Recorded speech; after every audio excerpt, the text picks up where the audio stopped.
கல் தோன்றி மண் தோன்ற காலத்தே வாளோடு முன் தோன்றிய மூத்த கொடியாமன் தமிழ் கொடிக்கு முதல் வணக்கம். அவையோருக்கு மறு வணக்கம். என் பெயர் ஜே செல்வன், 6ஆம் வகுப்பு ஆசிரியர். நான் எடுத்துக்கொண்ட தலைப்பு என்றால் கர்ம வீர காமராஜர். தோன்றின் புகழோடு தோன்றுகின்ற வள்ளுவரின் வாக்கை கிழங்க தோன்றியவர் தான் கர்ம வீர காமராஜர்.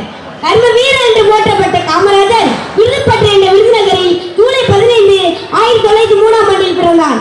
இவர் தமிழக விடுதலை போராட்ட வீரர்களின் சிறந்தவராக போற்றப்படுகிறார். 1924ஆம் ஆண்டு வைக்கம் சத்தியாகிரகத்தின் மூலம் சுதந்திர போராட்ட வீரரானார். 1929ஆம் ஆண்டு முதல் காங்கிரஸ் கட்சியின் முழு நேர உறுப்பினரானார். 1930ஆம் ஆண்டு ராஜாஜியுடன் சேர்ந்த வேதாரியம் உப்பு சத்தியாகிரகத்தை மேற்கொண்டார். பின்னர் கைது செய்யப்பட்டு 2 ஆண்டுகள் அலிப்பூர் சிறையில் அடைக்கப்பட்டார். 1940ஆம் ஆண்டு தனது போராட்ட திட்டங்களுக்கு காந்தியிடம் அனுமதி பெற வாதா பயணமானார். ஆனால் செல்லும் வழியில் கைது செய்யப்பட்டு வேலூர் சிறையில் அடைக்கப்பட்டார். 1942ஆம் ஆண்டு வெள்ளையனே வெளியேறு இயக்கத்தில் ஈடுபட்டு 3 ஆண்டுகள் அமலாவதி சிறையில் அடைக்கப்பட்டார்.